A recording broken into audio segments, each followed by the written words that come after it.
Are you ready to perform at your highest potential? Thank you for joining this GP Strategies webinar, where we'll explore best practices and innovative insights to help you and your organization improve performance. Hello, good morning, good afternoon, or good evening. My name is Kim Heyer. I'm going to be your host for today's webinar. We're going to start in about a minute or so. We're just going to let people start joining in, leave them a minute to log on to today's session. So as you're logging in, if you want to let me let you test the chat functionality, and if you want to put in there where you're joining us from, I just want to make sure it's working. I'm actually from the little small state in the United States called New Jersey. Joe, where are you calling? Where are you sitting? If I could ask you that. You're on mute. Hi, Kim. Yes, I'm in Maryland today, a little north of Baltimore and not far off I-95, that big eastern corridor that snakes up and all the way up and down this country. Very familiar with it. That's for sure. Oh, this is great. Los Angeles. Oh, California. Nice. Paris. Joe, we got them calling from across the pond. Hey, that's terrific. I couldn't be more pleased. Thanks for joining. Belize. Very nice. Very nice. So as everybody's joining, if you want to let us know where you're calling from, we'd be happy to see where you're calling in from. But I also want to be cautious of everybody's time. It's a very short webinar. So again, welcome. And to today's discussion, disaster recovery planning and crisis communication.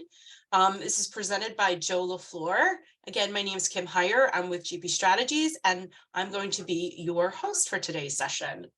So also just reminding everybody, I will be sending out a recording and a copy of the presentation deck within 1 to 2 business days. And you'll be getting that email from me. So be on the lookout for my email coming through. So also, again, even though everybody's lines are muted, we want to make this as interactive as possible. So I'm going to encourage you to contribute to the webinar by using the chat feature if you have any questions or want to engage with the presenters or the other attendees. I do ask that if you do have any specific questions for Joe, to use the Q&A option. That way it's easier for me to process and make sure that we can get them answered for you. Oh yeah, and again, thank you for joining today's session, and I'm really excited to introduce you to our presenter today. Our presenter is Joe LaFleur, and he's got a wealth of experience. He is the emergency management expert for over 30 years of experience in the field. In the business sector, Joe has consulted with and trained global client organizations to develop and implement crisis management preparedness, response, and recovery plans. He's also led exercises and been a responder to major global disasters with majority of recovery challenges. So he's led various government agencies at senior levels and include as a gubernatorial appointee with Senate confirmation. He testified before Congress. And in fact, he is the first person in the US to ever have been appointed by governors of 2 different states and of 2 different political parties to be the director of State Emergency Agency.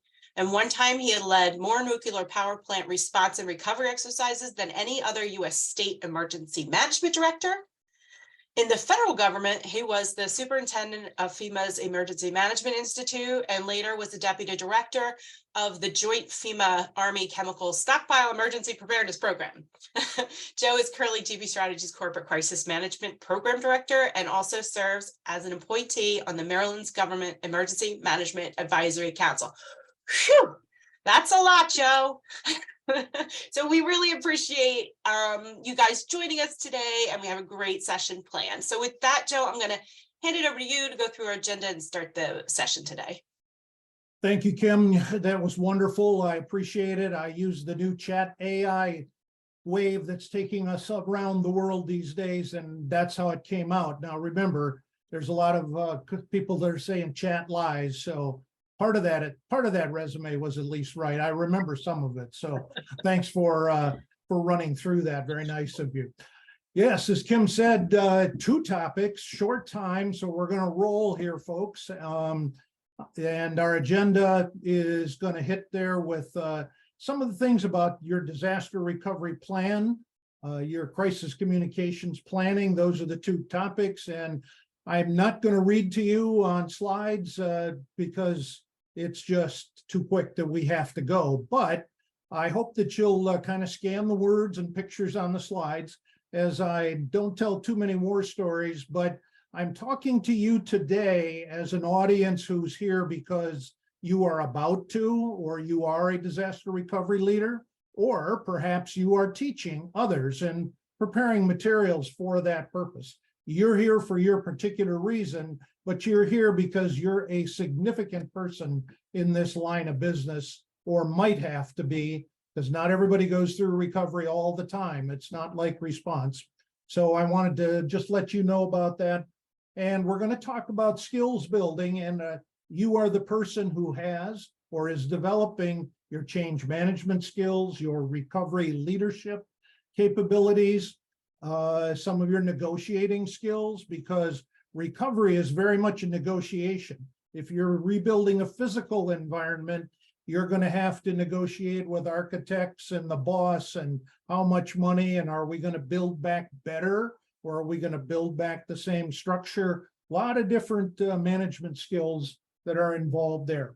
So we're not going to spend a lot of time teaching Recovery 101. There's a lot of books on that, a lot of websites, and I'm sure you can kind of get that basic education from that activity.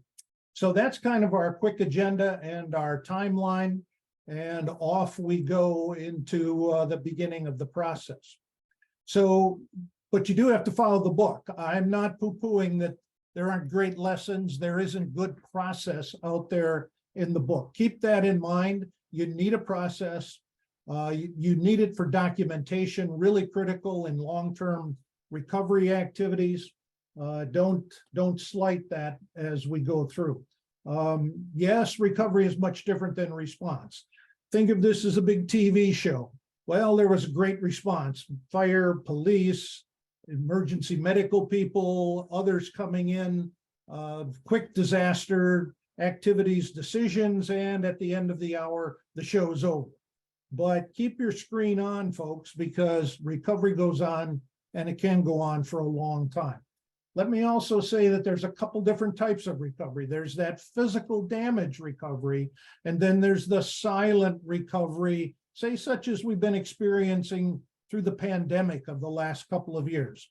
That's much different. You don't see the visible effects necessarily, but you have a whole community, you have company employees who may be dealing with that, and home situations that you're not aware of.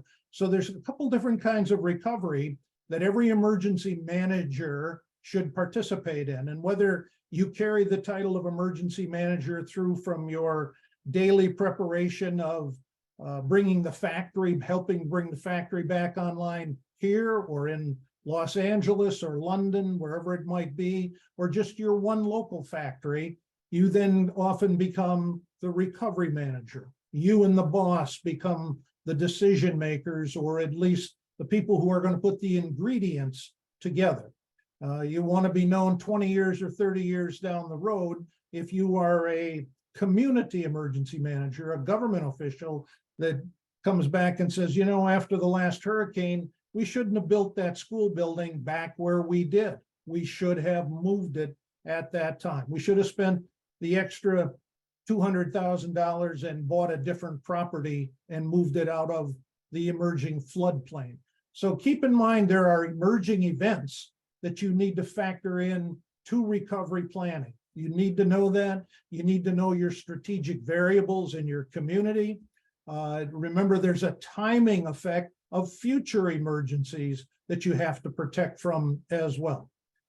So there's short and long-term concerns. That's the kind of mindset as a strategic thinker, a little less as the tactical thinker during the emergency time period. So train your mind that way, train your team that way, brief your team into the mindset that you want them to have. And then when you do that, there's a critical thing of the study that you as the leader should do when you bring a team together and create what you want to do. Look at your hazards and vulnerabilities. Now, this is a GP strategies chart from our corporate crisis management plan. And from this, we have business continuity annexes, we have disaster recovery, we have hostage negotiation information, we have various employee safety and security sectors to that, besides the corporate crisis management section, which we'll talk about here in a few minutes. But as you look through that list, you probably already have a list like this in your emergency response plans. Take that list and study it, but think of it as, what do I have to do for recovery? When does recovery start? There's a transition period, there's no doubt about that. But this is something that you can do in advance. Take that think time, if you will, and process that out as to what are each of these similarities and differences that we have to talk about and how it affects our company. So I just wanted to show you that, but this almost becomes your study guide for recovery, to think this through, make some checklists. And so while we're kind of hurrying through our discussion today, and again, not teaching 101 here, but you can be maybe keeping or typing on the side a little checklist of your attributes and your thought processes that you want to bring up, at least from my perspective and my experiences, as I've been through quite a bit of those over the years, probably more so than you want to hear in terms of war stories or anything like that. On the other point there, and some of these on the screen will lend themselves to my point about the pandemic or something that you don't see. When you gather your team and identify the specialists to help you rebuild, and rebuilding the company is a little different. So keep in mind, and you're going to say, well, what are you talking about there? So I better stop quickly and say, our last emergency disaster exercise late last year in 2022, our scenario played off of a real life event, the war in Ukraine. We have employees over in that area, in those countries. And if you recall, the Nord Stream natural gas sabotage event in the North Sea, that transitioned into our exercise scenario, where we were looking at the undersea communications cables that have to come under the Atlantic, dock in Northern Virginia, down in the global alley for all the data centers that are down there just outside of Washington, D.C. And if our communications globally got slowed down, because the West Coast doesn't have the robust nature of the cables coming in, what would that do to our communication system, our email traffic in particular, going on around the world, transferring documents, making presentations? And you may say, well, Joe, I'm a US-based company. I've got 2 factories that I'm concerned about. Well, then you may not have an impact. But let me just say, communications is a utility. So if you've got damage to a local sewer system because of a natural disaster, something went through, broke that place up. If the sewage plant stopped operating properly for some reason, what are you going to do in those circumstances, and how long can that go on? That's an important part of it. If you have a train derailment and there are many chemical spills, there's an area there that may not be usable either by the community or by perhaps the rail company or the highway that runs right adjacent to it. You can look at disasters over the years and see those kinds of incidents and what that meant. If you are a business plant manager for emergency and facilities and however many hats you might wear, you've got to think about what happens to my community? What happens to my employees? How are they treated in the community if we have an explosion and a chemical plume is released and it contaminates an area? All of this looks at some of the relationships that you have to think about. It's not just fix my problem of the physical infrastructure, but it might be the mental health outreach, it might be the community outreach, and that's all got to be part of your team as you go along through the process. So study guide right here, and all of your hazards and vulnerabilities.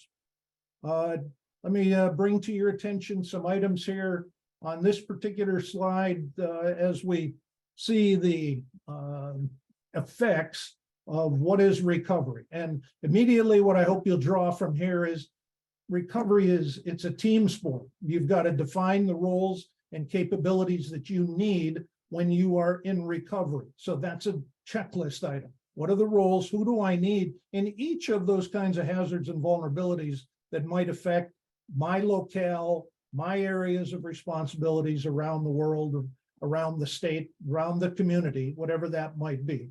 So get your team in place. There's an old adage, I guess, and it's true certainly, when you're doing response, sometimes even if you're the director of response in an emergency and you make mistakes, if you've at least got a good team, you'll succeed and you'll protect lives and save property and assets and things like that.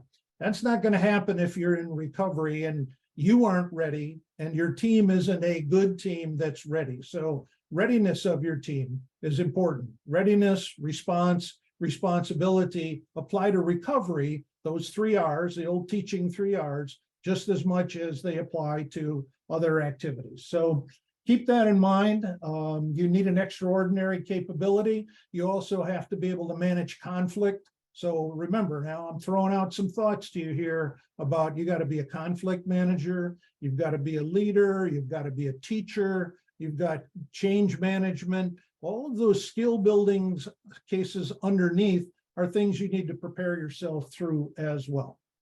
Okay, keep rolling along here. I'll tell you where I found the greatest help in learning recovery is reading after action reports of disasters and emergencies. And let your mind wander, because again, everybody's back to the TV show of the response, the movie, if you will, about all the heroic activities. But you can lead yourself through an after action report and say, oh, there's that chemical train derailment there on the left. One of the greatest ones I read early in my career, and I've been through some big disasters, was the Mississauga train derailment way back in 1979.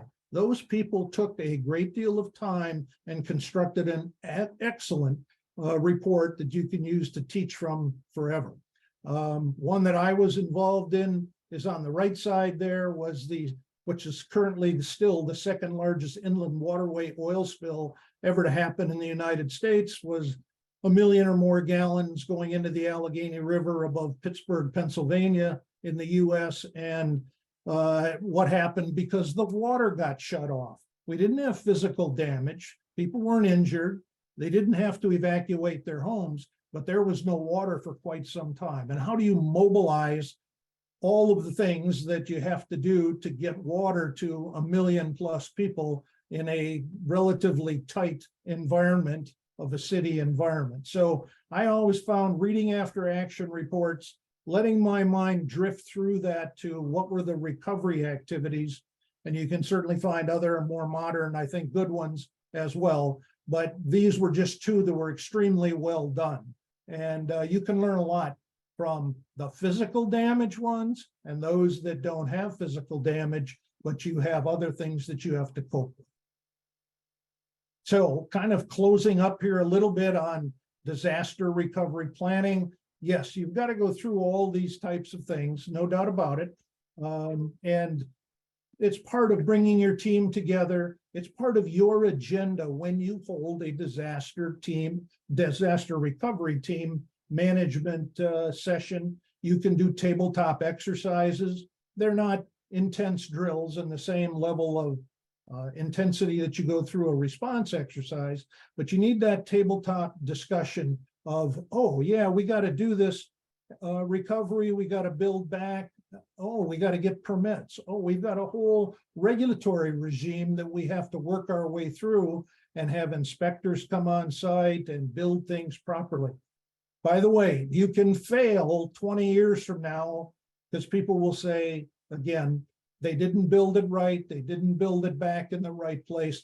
You got to develop consensus. You've got to help that community realize and rationalize and try to look forward. So communication has to go on for an extended period of time when you're doing recovery as well. You got to have a communications plan for that.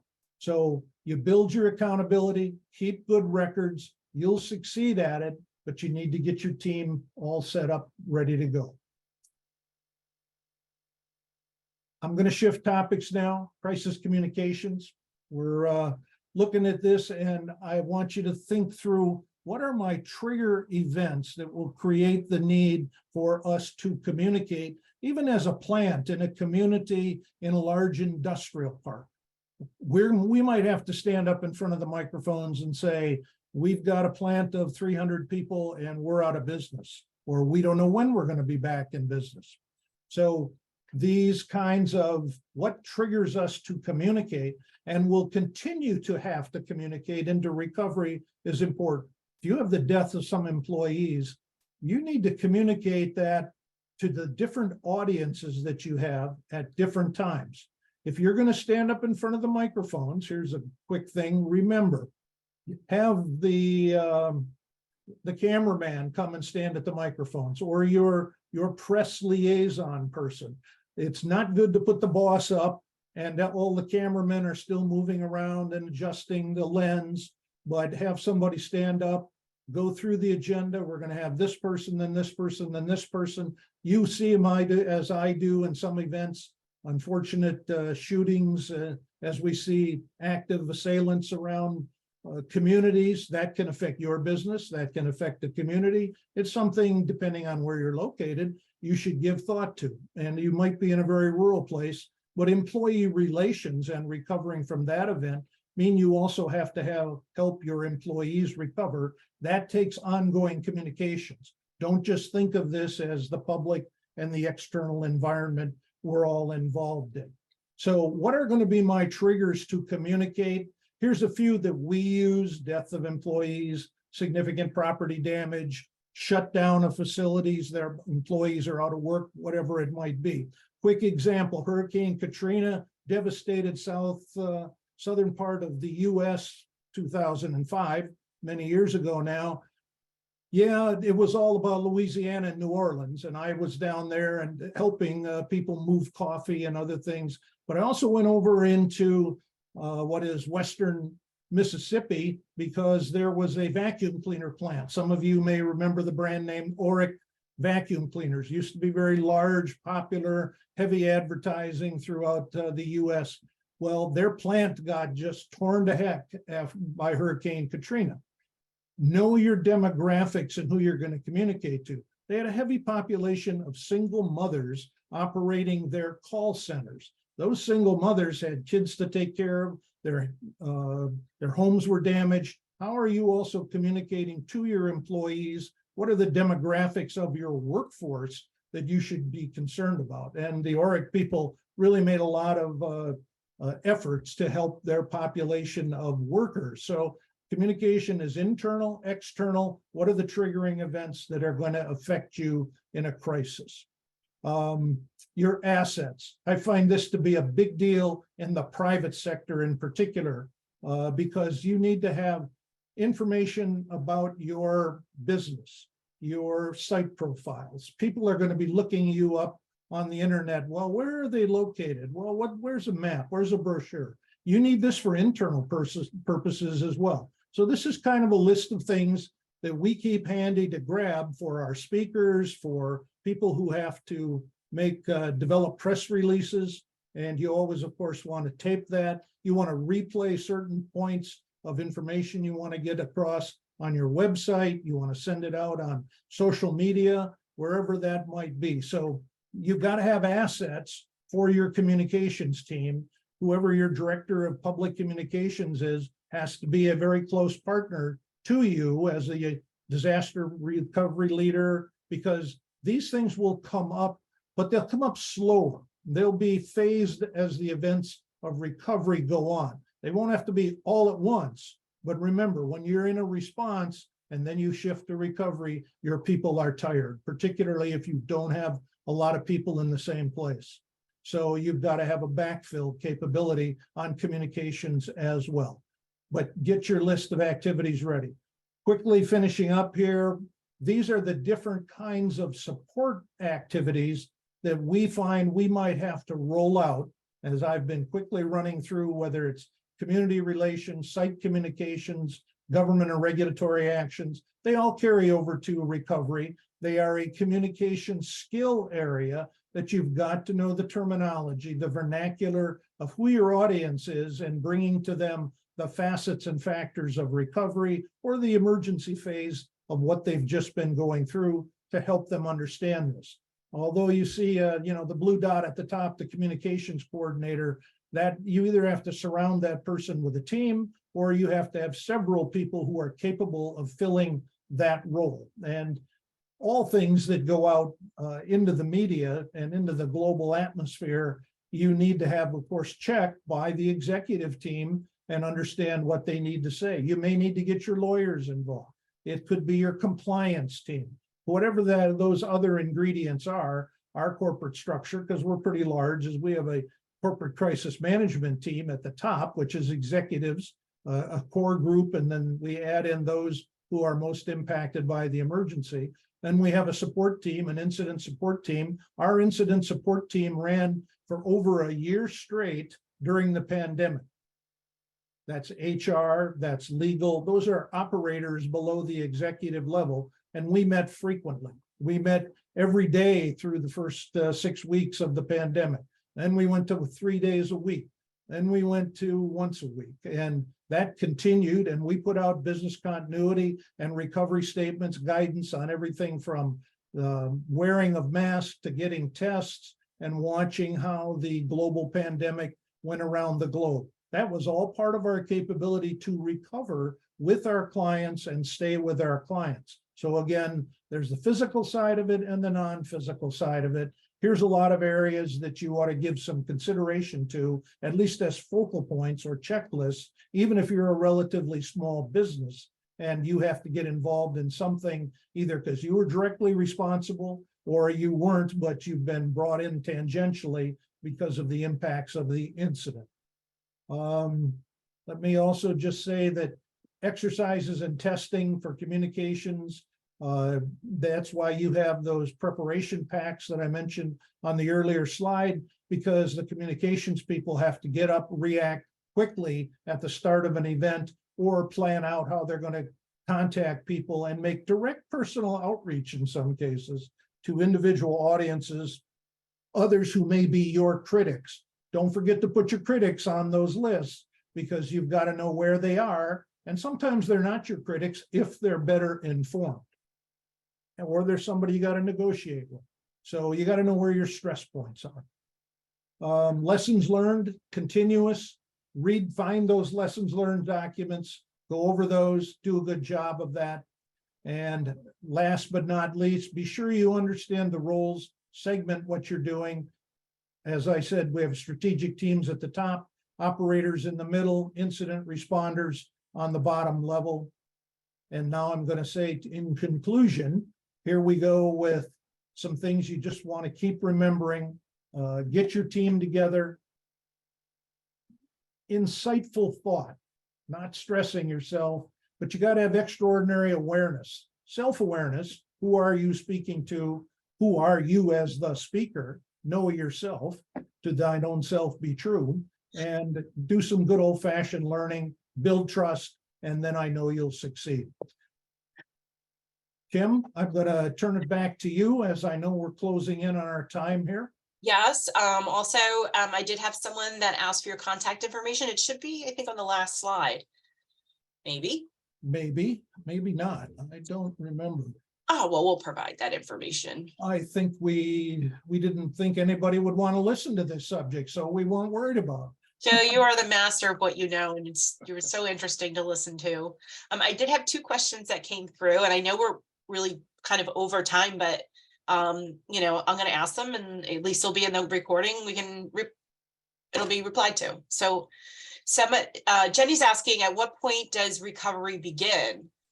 With re-entry after evacuations, how does crisis communication shift compared to at the beginning of the crisis versus several months later? Great point. And that is an important point when you have scenarios where there has been a chemical plume exposure pathway that's been created because of a train derailment and toxic chemicals released, or a factory has released chemicals. A nuclear power plant released radiation, and there's been a few of those, as you know, over the years. So when people come back, I always get afraid, and you're very insightful with the question, that all of a sudden everybody wants to go, oh, the emergency's over, let's all rush back home and make sure we can feed the dog or see how things happened at the home. Well, you got to prepare people for coming back. And you know, and I know that there have been people go back into the community, but they hold off the people in the north or in the south or whatever sector around because there's been more damage, or don't come back because we don't have the utilities on yet. That recovery phase is something you've got to start with right away, even though people are looking around their home or to see if they're okay. I think it's a sliding scale. I wish I could give you a very specific answer, but it's a sliding scale of what's happened under the circumstances and who's most affected. So if the longer people are out, the more you have to go to wherever they've been sheltering or however far they've gone away. Remember the hurricanes, if you're in the southern United States, people go quite a ways away, 200, 300, 400 miles to get out of Houston or get out of New Orleans or wherever it is. So look at those markets of where people went to recover. I can't give you an exact answer on that one. All right. And then real quick, I think you even covered on this, but I just want to make sure we put it out there. So how do they avoid communication being a last minute thought? Like, how do you do that? Because often those affected by the disaster complain about the lack of information, and rumors circulating cause more harm than good. I feel like you maybe touched on that a little bit with your critics. Yeah, you got to know who your critics are in all of those vulnerabilities or in all of those geographical regions that you might have an interest in. If people are out for quite a while and there's in a power plant situation or the flooding, people are going to be out for a week or two, send representatives to those places and say, hey, tonight we're going to have a town meeting for 30 minutes. And you get a group of communicators who can go out with the local officials, partners, who can go there with you because they will have responsibilities, the town commissioners or county commissioners, whoever it is, and hold a session about, hey, here's a map and we want to show you where the flooding's the worst. You're going to be held up the longest. Go to those locations, get mobile, because in some cases they may not be on a social media platform. They may not have a television in the school gym where they've been evacuated to. So you got to go there. You got to know your audience. You got to know who your evacuees will be. If you've got a chemical plant and you've got a 2-mile evacuation zone, if there's ever an explosion or release from that plant, know your hazards. That starts your recovery checklist. All right. Thank you, Joe. Thank you so much for the presentation. And I also want to thank everybody who joined us today for your time and attention. We hope you will join us on another upcoming webinar. Visit gpstrategies.com to see our future sessions. And I wish everyone on the call a wonderful and productive rest of your day. Thank you so much. Thank you, Joe. Thank you all. This webinar is brought to you by GP Strategies. Together we can create a world where business excellence makes possibilities achievable. You can access more webinars or download additional resources at gpstrategies.com/resource-library.